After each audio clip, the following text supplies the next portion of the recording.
Anong halaman mga bossing ko ang pinakamaswerte sa loob ng ating tahanan o sa ating bakuran? O mas maraming halaman na ilalagay niyo po upang sa ganoon ay masigit kayo na maka-attract ng swerte. Walang iba mga bossing ko kundi ang halaman na jade plant mga bossing. Ito po mga bossing ko ay isa sa mga subok na napakaswerte. Marami na rin po nagpatotoo sa akin ng halaman na ito.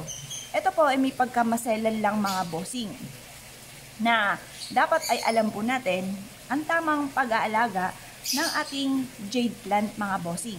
Ang kulay po nito ay kulay berdeng-berde na napakalambot ng kanyang dahon. Yan po mga bossing ko, kung mapapasin ninyo, bilog-bilog po siya mga bossing na umahalin tulad mga bossing ko sa barya.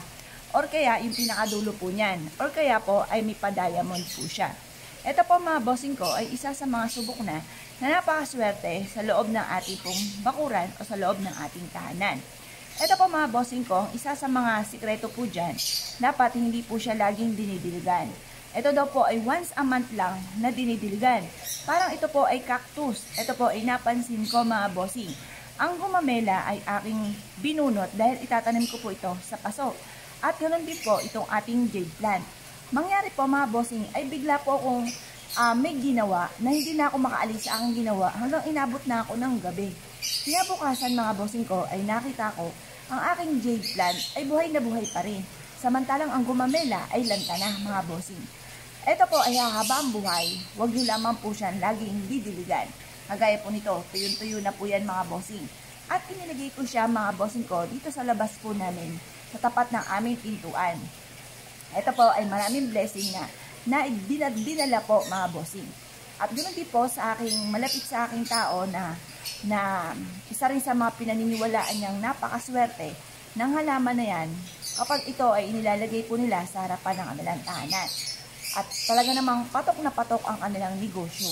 Kaya ang jade plant ay isa sa mga marami na nagpatotoo at pinaniniwalaan na napakaswerte sa loob ng ating bakuran. Nilagyan ko pa po siya mga bossing ko ng wishes, tapos nilagyan ko din siya mga bossing ko ng asin, ganoon din ang bigas at star anise mga bossing. Proven po ito na napakaswerte.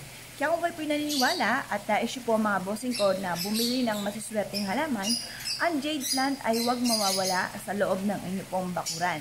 Ang dulot po nito ay mabisang panghatak ng kaperahan at ang green is for money at saka for kalusugan.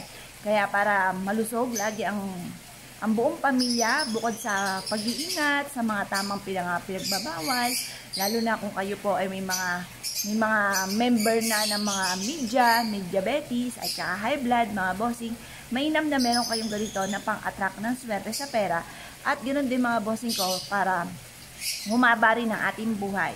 Kasi alam niyo po ba, ang halaman, yung tunay na halaman ay humihigop din po yan ng mga negatibong enerhiya, lalo-lalo na ang mga karamdaman. Nag-aalis po kasi yan ng mga negatibong hangin sa kapaligiran na nagdudulot sa atin ng swerte. Kaya kung kayo pinaniwala at na-issue po na bumili ng halaman, ay huwag kayo magpapawala ng jade plant dahil marami na po nagpatotoo dito na sila po ay sinuwerte po dito. Kaya kung kayo pinaniwala mga bossing, asya, good luck po sa inyo po lahat.